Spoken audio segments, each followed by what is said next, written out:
तो ना मैं अभी कुछ देर पहले इसी सोच रहा था कि यार आदिवासियों की लाइफ कितनी अच्छी होगी। बस पूरा टाइम पड़े रहो, अगर खाना मिलता है तो ढूंढ लो, नहीं तो उगा लो, पड़े रहो और अपनी वाइफ के साथ संबंध बनाओ। एंड ऐसे सोच के मुझे ऐसा लगा कि यार काश हम ऐसी लाइफ अभी जी पाते। एंड मैं पता करते गया एंड मुझे पता चला कि यार अभी वो लाइफ जीना बहुत ही ज़्यादा मुश्किल है, लेकिन उनके ज़माने में जो चीज़ होती थी वो अभी करना इतना ज़्यादा इंपॉर्टेंट है, क्योंकि हम वो चीज़ नहीं करते तो हमारी लाइफ उद्ध्वस्त हो चुकी है। तो इस वीडियो में आज हम यही डिस्कस करेंगे कि कैसे ऐसी कौन सी चीज़ है जो हम स्टोन एज के ज़माने से ले सकते हैं और अपनी लाइफ में अप्लाई कर सकते हैं। लेकिन उससे पहले मैं बता दूं कि my name is Saurikh Waghmare और पेशे से तो मैं वीडियो एडिटर हूँ, लेकिन माइंडसेट से उगा बुगा बिना किसी तरीके की वीडियो की शुरुआत करते हैं। तो सबसे पहले ना मुझे पता चला कि जो स्टोन एज के ज़माने में जो एंसेस्टर्स हुआ करते थे हमारे, वो बहुत ज़्यादा चला करते थे।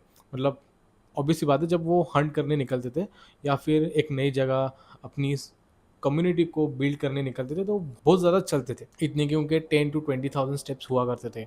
उससे ज़्यादा ही होते होंगे, क्योंकि के ज़माने में चलना ही पड़ता होगा, क्योंकि वहाँ पे घोड़े गाय बैलों का इस्तेमाल नहीं करते थे एज अ व्हीकल। तो उनको चलना पड़ता था। तो हंटिंग करते करते वो इतना चलते थे कि उनके पैर उस हिसाब से डेवलप हो गए कि उनको चलने में प्रॉब्लम ना हो।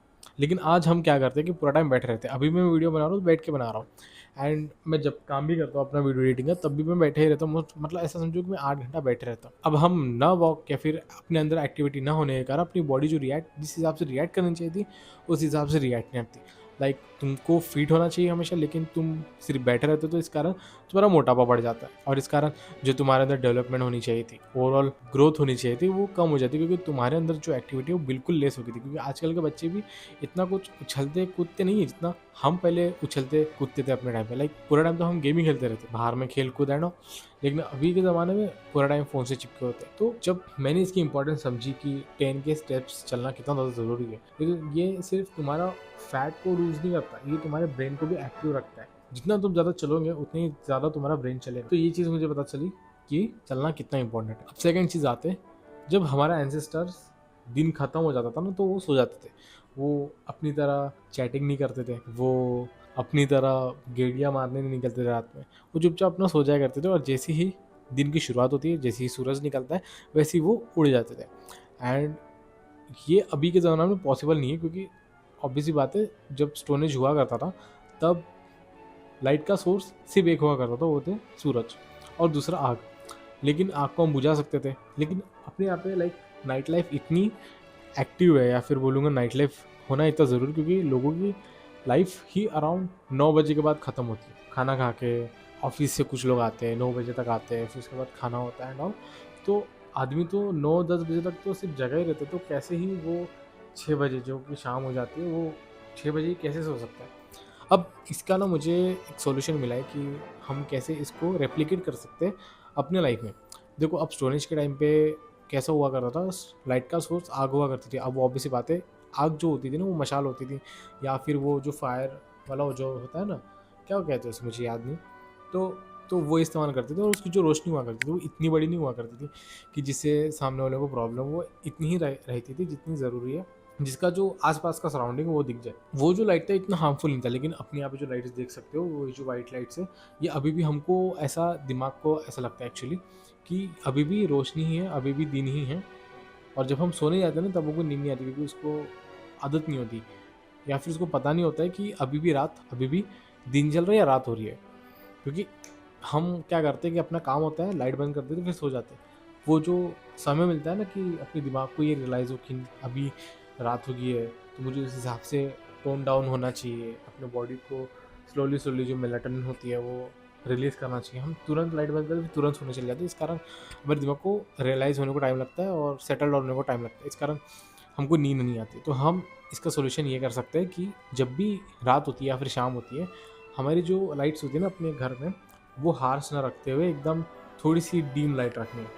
अब तुमने रईसों के घर में देखा होगा कि वो ना लैंप्स रखते हैं अपने घर पे, उतनी ही जगह पे वो लाइट रखते हैं जितनी उनको ज़रूरत है। तो ये चीज़ हम कर सकते हैं, ताकि हम अपने दिमाग को ये बता सकें कि ये जो समय है अभी वो शाम हो गया, अभी तुझे टोन डाउन होने की ज़रूरत है, तुझे मेलाटोनिन धीरे धीरे रिलीज करने की ज़रूरत है। क्योंकि जब हमारा सोने का टाइम आएगा तब हम सो जाया करेंगे और हमें तुरंत नींद आ जाया करेगी। इससे अच्छी बात क्या ही हो सकती है जब तुम्हें एकदम टाइम पे नींद आ जाए। मोस्टली लोग तो इसी में परेशान रहते हैं कि यार मुझे नींद नहीं आती। इसलिए नहीं आती क्योंकि तुम पूरा टाइम लाइट से घिरे होते हो, और जब तुम्हारे सोने की बारी आती है तो तुरंत ही लाइट बंद करके तुम सोने चले जाते हो। इस कारण तुम्हारे दिमाग को रियलाइज़ नहीं होता कि यार एकदम से लाइट कैसे बंद हो गई है, और वो फिर एकदम से मेलाटोनिन छोड़ नहीं पाता है, फिर तुमको 2-3 घंटे बाद नींद आए, तो ये कारण है। अब अपने एंसेस्टर्स क्या खाते होंगे? वो पूरा टाइम हम जो खाते रहे रोटी, चावल, सब्ज़ी ये सब तो नहीं खाते होंगे, ऑब्वियस सी बात है। वो प्रोटीन ऐड करते थे अपने डाइट में, लाइक पूरा टाइम मांस खाना, क्योंकि उनको ईज़ी पड़ता था कि दिख गया उनको कोई, मारो, खाओ। क्योंकि जो फार्मिंग है ना वो थोड़ी-सी लेट इंट्रोड्यूस हुई स्टोन एज के टाइम पे। मतलब जैसे-जैसे अपना कल्चर थोड़ा-थोड़ा बढ़ने लगा, थोड़ी-थोड़ी इवोल्यूशन आने लगी, तो तब तक फार्मिंग इंट्रोड्यूस होने की थी। जो प्रॉपर फार्मिंग हम जो अभी करते हैं ना, वो एग्ज़ैक्ट फार्मिंग आने को बहुत टाइम लग गया था, एंड इसलिए वो वही खाते थे जो उनको दिखता था। लाइक कोई अगर हिरन दिख गए तो उसको मार के खा लेंगे, पका के खा लेंगे। अगर कोई फल दिख रहा होगा, अब वो फल फ्रूट भी इसलिए नहीं खाते थे क्योंकि कैसा होता है कि हो सकता है कि उसमें जहर हो। तो वो पहले खिलाते थे, एंड देन दूसरा अगर मर जाता है तो नहीं खाते थे, फिर अगर वो बचा रहता है, ज़िंदा रहता है, तो फिर वो खा लेते थे। ऐसा कुछ करते होंगे यार, ऑब्वियस सी बात। में थोड़ा दिमाग लगा रहा हूँ अपने, कॉन्स्पिरेसी लगा रहा हूँ अपनी कॉन्स्पिरेसी, कि ऐसा कुछ करते होंगे अगर उनको ये नहीं पता होगा कि यार इस फल में जहर है कि नहीं है। तो हाँ, तो ये सब चीज़ करते थे। तो उनके डाइट में मोस्टली जो चीज़ होती थी फाइबर हुआ करता था अच्छा खासा, एंड गुड न्यूट्रिएंट्स वाले फूड होते थे, एंड मीट तो होता ही था क्योंकि उनको वही मोस्टली मिल जाता, क्योंकि ऑब्वियस सी बात है मीट में क्या होगा, ज़हर तो हो नहीं सकता अनलेस एंड अनटिल वो सांप का हो या फिर ऐसा कोई स्पीशीज़ जिसके बॉडी में ज़हर होता है। तो ये चीज़ उनको पता लगती थी, तो वो मीट खाते थे पूरा टाइम। अब मीट में क्या होता है, ऑब्वियस सी बात है प्रोटीन होता है।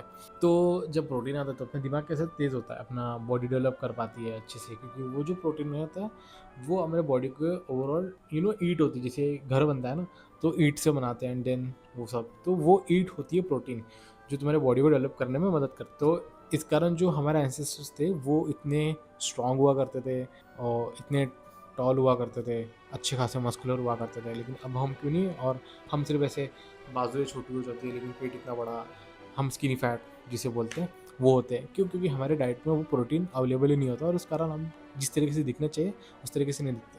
तो थर्ड चीज़ ये मैं बोलूँगा कि अपने जो डाइट है ना उसको एक बार जांच पड़ताल करके देखना चाहिए कि एक्चुअल में हम क्या खा रहे हैं। क्या हम प्रोटीन खा रहे हैं अच्छे से कि नहीं खा रहे? मोस्टली इंडियंस को नहीं खाते होंगे, मैं ऑब्वियस सी बात बता रहा हूँ। मैं खुद नहीं खाता था एक टाइम पे। मुझे जब पता चला कि यार बॉडी बिल्डिंग करने में ये सब लगता है, प्रोटीन खाना ज़रूरी है, तो मैं फिर धीरे-धीरे ऐड किया। लेकिन उसके आगे भी पता चला कि नॉर्मल लाइफ़ अगर कोई जी भी रहा हो तो उसको भी अराउंड उसके वेट के हिसाब से, मतलब इक्वल्स टू हीज़ वेट, उसको प्रोटीन इंटेक करना ज़रूरी है, ताकि ओवरऑल जो डेवलपमेंट है उसकी बॉडी का और जो मेंटेनेंस है, स्टेबिलिटी जो है उसको हार्मोन्स की, वो मेंटेन रहे। तो अपने डाइट का ख्याल रखना हमें अपने एंसेस्टर से सीखना चाहिए, क्योंकि वो भी अपना जो डाइट रखते थे वो अच्छा खासा रखते थे, क्योंकि उनको पता था कि अगर आज मैं अच्छा खाता हूँ तो कल जाके मुझे हर्न करना पड़ा तो मेरे में शक्ति रहेंगी। और ऑब्वियस बात है कंपटीशन बहुत हुआ करता था आसपास के मर्दों से, तो स्ट्रॉन्ग होना भी बहुत ज़रूरी था। तो ये चीज़, तो ये थी कुछ 3 चीज़ें जो मैंने स्टोन एज के लोगों से सीखी, जो मुझे उनके बारे में जान के मिली। अगर हम इसे अप्लाई करते हैं अपनी लाइफ में तो हो सकता है कि अपनी लाइफ थोड़ी इंप्रूव हो जाए, क्योंकि ऑब्वियस सी बात है यही सब करके हमारा इवोल्यूशन है, जो आज हम इतनी प्रगति देखते हैं अपने लाइफ में। हमारे आसपास के लोग इतनी प्रगति, इतना डेवलपमेंट है, टेक्नोलॉजी है, वो इसलिए है क्योंकि हमारे एंसेस्टर ने ये सब जो बेसिक चीज़ें वो करना नहीं छोड़ी थी, इसलिए हमारा इतना इवोल्यूशन हुआ। अगर हम ये आज करना छोड़ दें तो ऑब्वियस सी बात है हमारे अंदर बॉडी में जो डिफरेंस दिखना चालू हो जाता है। प्रोटीन खाना छोड़ देंगे तुम वीक हो जाओगे, तुम वॉक करना छोड़ दोगे तो मोटे हो जाओगे। थर्ड, तुम न्यूट्रिशन अच्छा नहीं लोगे, नहीं न्यूट्रिशन तो मैं भूल गया था। हाँ, अगर तुम टाइम पे सोते नहीं हो तो तुम्हारा दिमाग अच्छे से काम नहीं करता। तो ये सारी चीज़ें ना बेसिक होती है जो हमें करनी चाहिए अपनी डेली लाइफ में। तो ये थी कुछ 3 चीज़ें जो मैंने सीखी अपने एंसेस्टर से। अगर तुमको वीडियो पसंद आई तो लाइक कर देना। मैं मिलता हूँ नेक्स्ट वीडियो में, तब तक के लिए गुड बाय।